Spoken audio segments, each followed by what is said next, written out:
What's up, y'all? I'm Kerra. Welcome back to my channel, and today we're talking about what I've been up to, what I've been working on. It's been a couple months since I did a sit-down podcast episode. I'll just jump right into what I've finished since last we spoke. Spoiler alert, it's a lot of triangles. So I think last video I was still working on this night shift, and it is finished. I'll put a picture of it so you can see the whole thing. But yeah, this is about half hand spun, half commercial yarn. I finished this a while ago. I literally had a pile of projects that I finished and just was procrastinating weaving ends on, which is not something I normally do. I'm usually pretty good about, okay, I finished the project, I block it, I weave in the ends, it's done, it's ready to go. Not recently, apparently, until yesterday. So all of these that I'm showing you, I literally wove in all the ends in yesterday. So this is the Night Shift by Andrew Mowry. I started this back in February. I think I finished it within a month. So it's literally just been sitting in a pile waiting to be actually finished for a hot minute. So yeah, I'm very pleased with how this turned out. I love the colors. I love that it kind of goes from like purples into like greens and then into blues. I'm really happy with the colors that I chose and that I used up a good amount of hand spun that I had just sitting. And it's definitely more, I had set out for it to be more DK weight, but I think in the end it's more worsted, so it's a little bit heavier than if you actually used a DK or sport weight yarn. So it's definitely going to be like a heavier winter shawl. And I might need to wear it with a shawl pin because it's like just not quite big enough to make it like around enough for it to stay on its own, the way that I would wear it at least. So we'll see how I end up styling it come wintertime, considering it is now the middle of June. Yeah, it's the last week of June, so won't be wearing this for a while, but is done and ready to go for when it does cool off again. The next few projects, I have like 3 different Sophies here. This one I did with Barocco Mystico, and like it's hard for the camera doesn't really want to, there we go. It's a black with all these little rainbow tweeds, little specks. This is a very nice yarn. So I did this with 2 balls. And this one's really funny. I started this, I think a year ago because I was having surgery, and that's when I started it. And then I don't know what happened. I put it down and didn't come back to it until a couple months ago. I was like, you know, I'm really into just knitting triangles, and I know I have a triangle that I started. Let's just finish it. So that's what I did. I've got another one that I started in December and meant to finish in time for Christmas, but I did not. So this is with leftover sock yarn from my Christmas socks that I made. This is a yarn dyed by Turtle Pearl, and they make identical self-striping yarns for socks. So like if you start them at the same end, the stripes will literally match up for the whole sock. Knit my socks, and I had leftovers, and I was like, okay, let me just make a Sophie. And I could have totally made another pair of socks with what I had left, but I thought this would be a fun little like Christmas time accessory. And the last Sophie I made with fabric company Luma. It's a cotton, linen, wool, and silk blend, but we had some in the shop, and this is a discontinued yarn because the fabric company is no longer making yarn, but we still had some, and this like dusty gray blue was just calling to me, and so were triangles. This one I started a week ago and finished a couple nights ago. So I finished this in a couple days, and it's a DK weight, so it went pretty quick. I did end up knitting the second half of it, I think 2 or 3 times, simply because I wanted to use as much yarn as I could. I had a 48 gram skein, so I was like, okay, when I get to 26 grams, I'll start the decreases. And so I did that. I had like 5 grams left. I was like, this is unacceptable. I want to use as much of this as I can. So then I ripped back. I did a couple more increases before starting the decreases. Then I didn't have enough. I overcompensated the other direction. So then I was like, shit, I had to do it a 3rd time. So I did. And then I ended up with only 2 grams left. I mean, I didn't really mind undoing and redoing because I enjoy the act of knitting. I'm kind of both a process and a product knitter. And it wasn't like it was a lot to reknit either, or difficult to reknit. So that's that. That's Sophie number 3. The last, but yet another triangle. This is the Mara Shawl, and this is a test knit for Woolbird or Brianna Mason. And it was another triangle big surprise. But it was this really fun little like broken rib kind of dealio. It was a little bit more engaging than like a Sophie, because that's literally just knit and I-cord. This I had to pay attention to which side I was on, what stitches I was doing, so it was a little bit more engaging. And I knit this out of Cascade 220 fingering. And I had 2 skeins of that, and those come in 50-gram balls. But I ended up only using 1 because I kind of wanted a little smaller. I find I like this size, so that's what I did. But yeah, so it was a fun little test knit. I don't remember how long this took me, a couple weeks, because it wasn't the only thing I was working on. But I'm really happy with how it came out. I'm one of those people that like, I don't mind knitting with fingering weight, because I just love like how delicate and like drapey this is. Like, it's so good. I want to get a couple more pictures of this before I update my Ravelry and, you know, fill out my test knit form and send her pictures and all that. So maybe I will get that done today. We'll see. But yeah, so that's the Mara shawl. I don't remember when it's coming out. I want to say July or August, so sometime soon. But I definitely recommend it. It was a fun little pattern. If you're into triangles, if you don't want to do like a lace pattern, but you don't want to do just garter either, this is a nice in-between. That's everything I've finished since we last talked. I'm pretty sure, because I haven't done any new sweaters. I've literally just been obsessed with triangles. Oh, I see another whip sitting on the table over there. So let's get into my whips, shall we? For my first whip, I haven't worked on this in maybe a week or two because I've been busy working on other things. But it is the Reverie Cowl by Mackenzie Alvarez. It was published by Skacel for their Madrona DK. I'm knitting a sample for the shop. This is, I've only gotten this far, because as you can see with bobbins hanging, it's in Tarja. So this is one of those patterns that I have to like sit down and like lock in and focus on. I can watch a little bit of TV with it, but not anything like super like crazy. So since I haven't had that kind of time, or really like the brain space to be like focused in there, I haven't worked on this again. Like, this was like one session of knitting. I haven't done another one. But yeah, so this is the Knit with Madrona DK, which is so this is by Haiku Madrona DK, and it is baby alpaca, wool, bamboo, and nylon. There's the fiber content for those of you curious. And I like it. I'm not the biggest fan of the twist on this. I believe this is an S on S twist, and I'm just not a super fan of that kind of twist. I find for me that it's kind of splitty, but I mean, here's the back side. Here's how it looks in stockinette. But it is really soft, and it's gonna have a really nice drape. But yeah, it's really soft. I mean, alpaca. I love alpaca. It's definitely gonna be warm. Yeah, I need to sit down and work on this a little bit more. It's just finding the time and the right time and place to work on this. So, and we do have these booklets at Spry Whimsy. Got a ton of them when we got in our Madrona DK order. So there's a ton of patterns in here. Oh, ooh, that one looks nice. I kind of want to make that one. Another triangle. That's whip number 1, and that's work knitting. Work knitting, well, sort of work knitting number 2 is the Honey Tea, also by Brianna Mason. So I am on the front panel. Here's how the cable pattern looks. The camera is not quite picking up the green properly. It's a little bit, it looks more yellow on camera than it does in person, but I'm obsessed with it. It's gonna be so good. And I am knitting this with Fiber Company, Road to China, which is a luxurious blend of cashmere, camel, silk, and baby alpaca. So it is super soft, super drapey.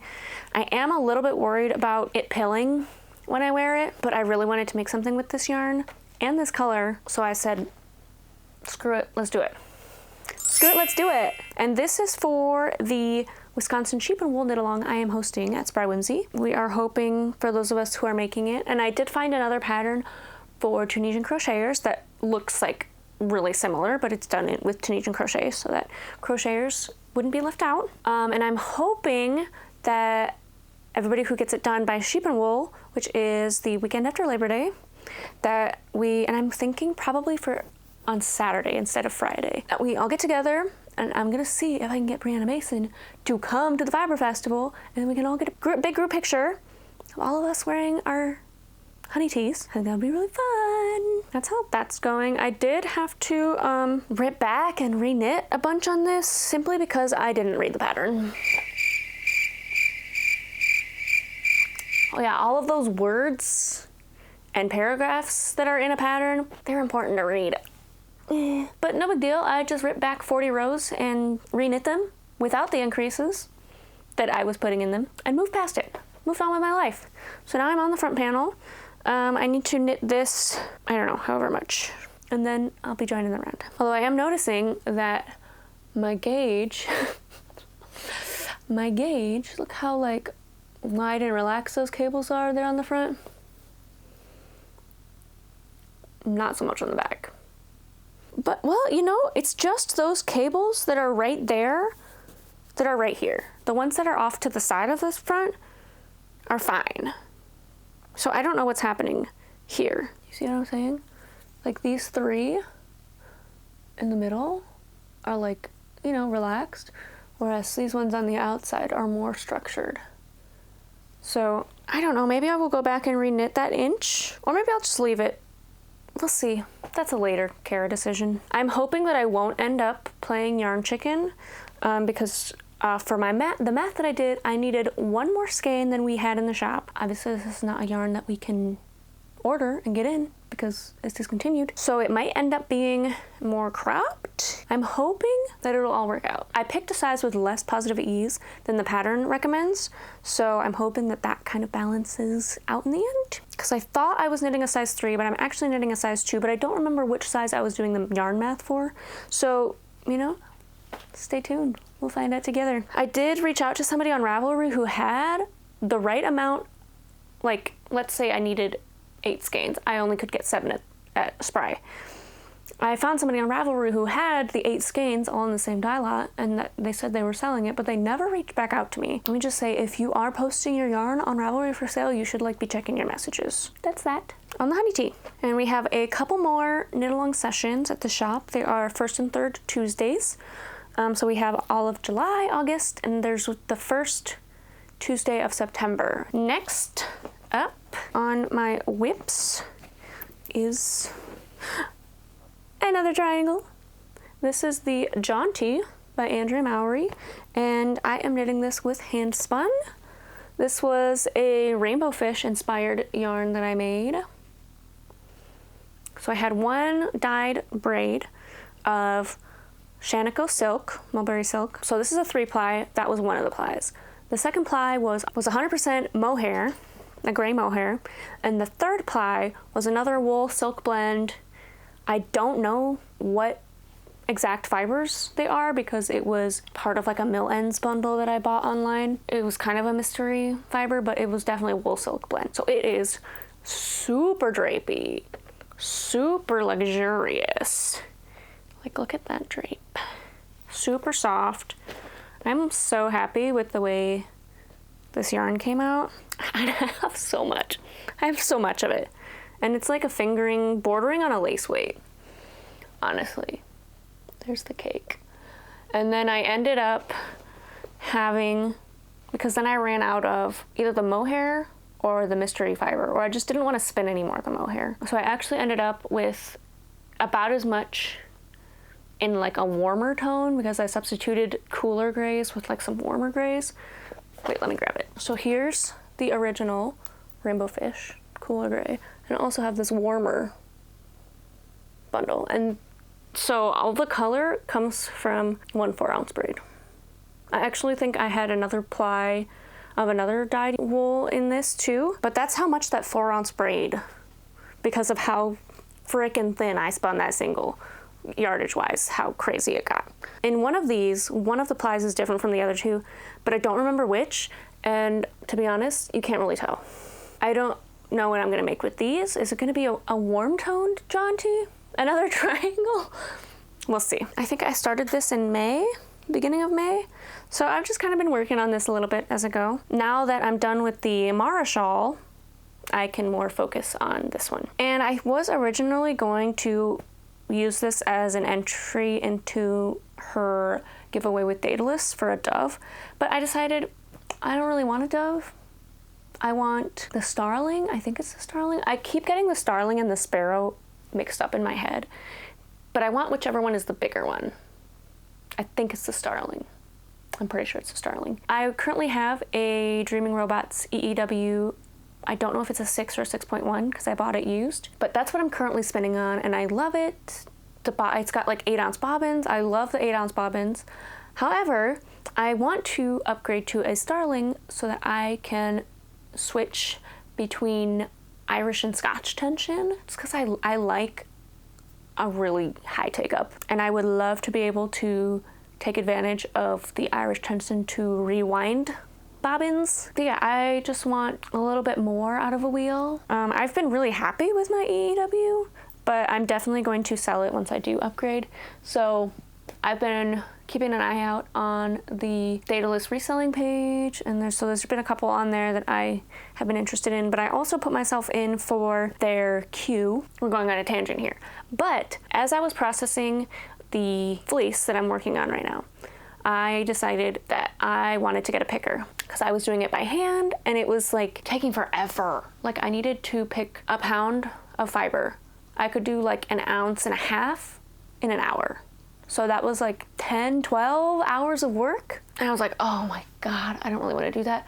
And then I was thinking about how many fleeces I have. I have like 7 fleeces that I have to do that with, and they are bigger than the one I'm working on now. So I was like, no, I need to get a picker.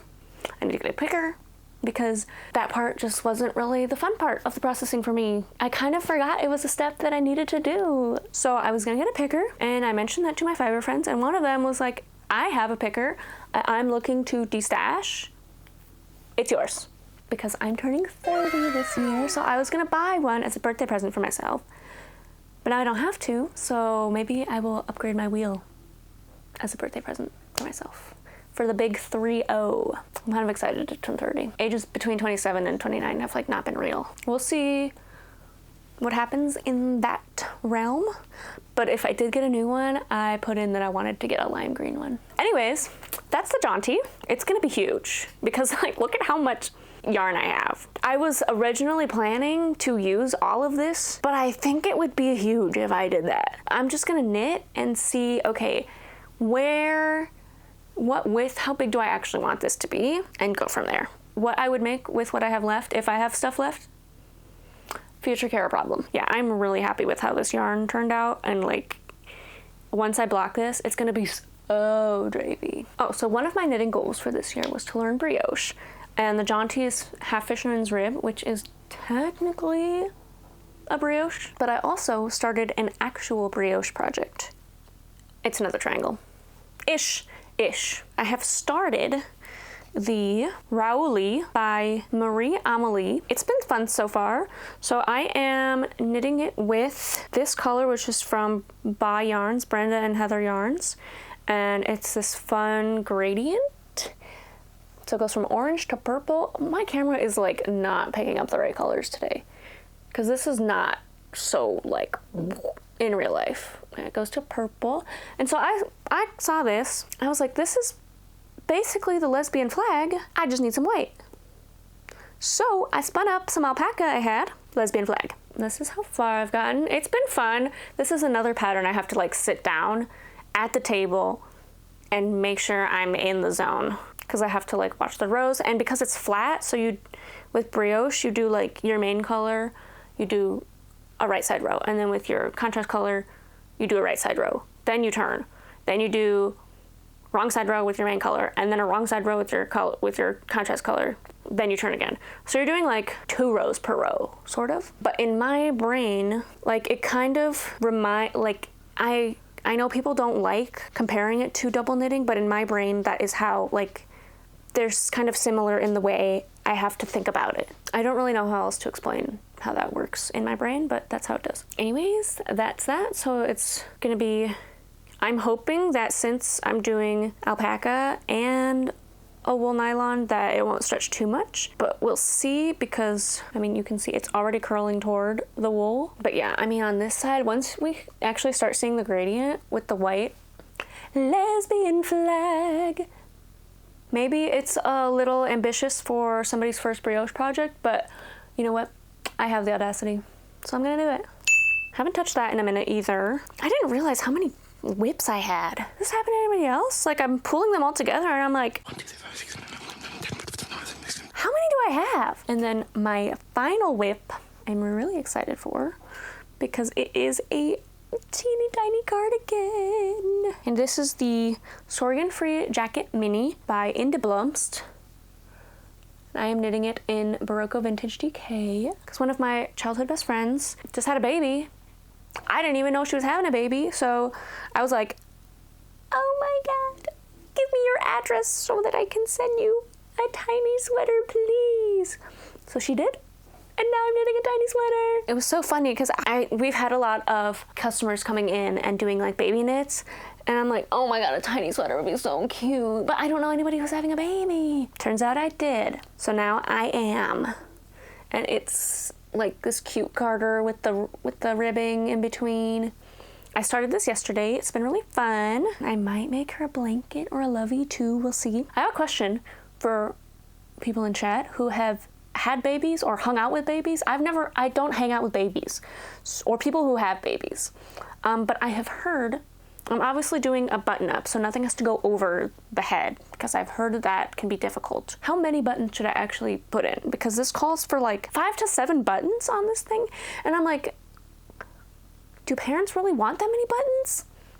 I'm thinking I might just do the top 3 because, like, you know, they've got their little baby belly, and sometimes you just gotta strap them in and call it a day, you know? So I'm thinking I'm only gonna actually put in the top 3 buttons, but I would love some input on that. So I have 2 buttonholes. I've got another couple repeats before I put in the 3rd buttonhole. I don't have buttons. I don't have a vision for buttons yet. I'm just gonna see what turns up. Some flower buttons would be really cute. That's that tiny sweater. All right, so that is it for all of the whips that are on my needles right now. Spinning wise, I am working on that alpaca BFL blend, which I'm doing a whole video on. That's what I would like to spin for Tour de Fleece. I did start spinning it. So I was wavering between prepping all the fleece, then spinning, or spinning as I go, and it came down to, do I have space and the bins for prepping everything in one go and then spinning it? The answer was no. So I'm gonna spin as I prep. So I already started spinning some, and it's really nice. It's gonna be really pretty.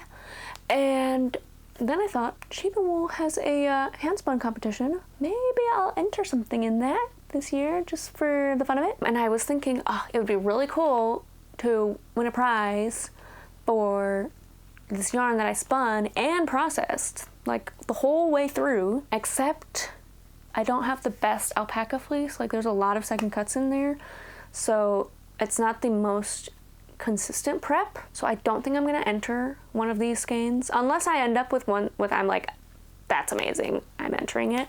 But I have a feeling like it's not my best work, and it's definitely because of the prep, and I am not going in through that alpaca and hand picking out all the shortcuts. Like, as I'm spinning it and I see a shortcut, that's when I'm taking it out. So we'll see, but I think it would be fun to enter a skein into that competition. So they have different categories. They have like the different weights, and then they also have like, okay, art yarn, and then like non-wool categories. I feel like I am at that level that I could win a ribbon for my hand spinning. Not to like toot my own horn, but I'm tooting the fuck out of my horn. I feel like I could have a good chance in like a lace or fingering weight category because that's what I'm good at. Look at that.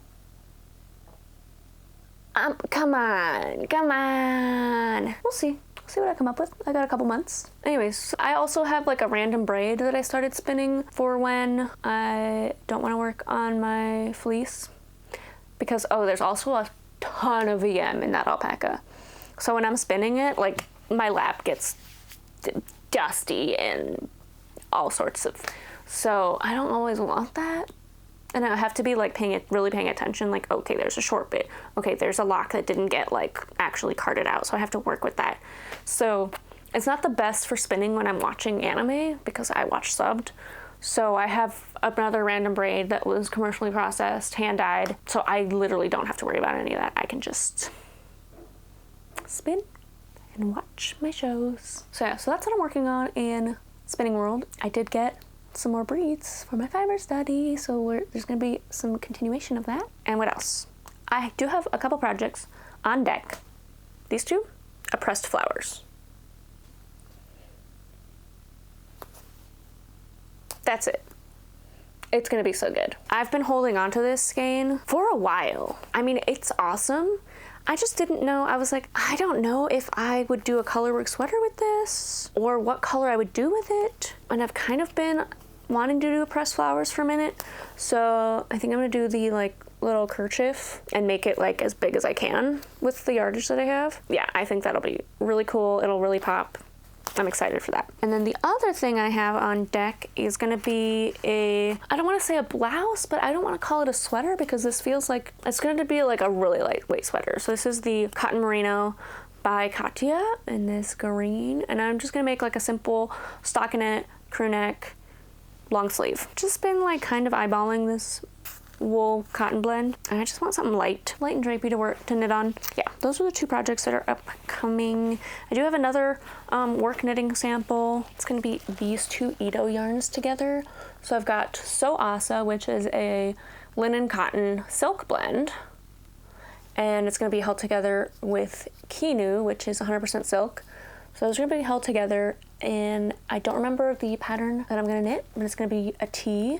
And they had a sample of this at H&H, and when we were at their booth, we were like, oh, that's gorgeous. Those of us that work at the shop are kind of obsessed with carry-alongs and just the concept that you can put multi-strands together to get the fabric that you want, which is not really a concept that we as Americans work with. Like in Europe, it's much more common because they literally, culturally, that's how they, from what I have heard, that's how they do a lot of stuff. They multi-strand these like lace weights together to make their worsted weight yarn or whatever. So that's kind of historically how it's been done in Europe, not so much over here in the US. But we're all obsessed with that. We're going to make it a sample and see if we can get people excited about it. I think it would be really fun to do a class on how to do that, how to play with color in that way. Like I have the Making Marls book that I want to study. That's a concept I want to work on this summer. That's the other project coming down the pipeline for me. What else am I working on? So I'm doing a lot of class development this summer too. So I'm revamping my Intro to Sock class. I want to try, historically I've done like an actual sock that fits your foot, split that up into 3 sessions, but I want to try doing like a crash course. So it would just be like, I don't know, probably 5-hour class on like a weekend where you make a mini sock, but you get to learn all the techniques in one sitting. So I wrote out a pattern for that. I need to like edit it and knit it again, make sure it's all right, get some other eyes on it. Yeah, I have a lot of class ideas that I want to sit down and develop. I think that about covers everything I'm working on. I have a blanket on the loom too. That's all the way downstairs though. I've been trying to do some crafting outside, although the only main shade we have in our yard right now is under our mulberry tree, so you're constantly getting like buried. Maybe someday we'll get an awning or something for our deck because that would be really nice, but it's like full sun from like 10 a.m. for the rest of the day. I also want to get back into streaming. So I have a setup for craft streaming here on YouTube. I haven't actually picked when I'm going to do that, how I'm really going to do that, but I'm set up for it. So maybe you'll see that coming. I also want to get back to streaming gaming content on Twitch. Again, it's the schedule thing, and it's really hard for me because my schedule is not the same every week. It is not consistent week to week. So I can't be like, I'm streaming every Tuesday at 6 p.m. or whatever, to make it easier for people to remember when I'm going to be live on the internet. So that's something that I need to figure out. And also to learn to be okay with shorter streams, because I've historically done like 4 to 8 hour long streams, but that just doesn't fit in my schedule anymore. But a 2-hour stream feels like, and then it's over. That's everything I have for you guys today. So thanks for watching. Thanks for hanging. I appreciate each and every one of you. What are you working on this summer? Are you doing any summer knits? I like the idea of summer knits. It just never actually happens for me. I enjoy knitting with wool too much. Thanks for being here. Thanks for hanging, and I will see y'all in the next video. Happy crafting. Bye.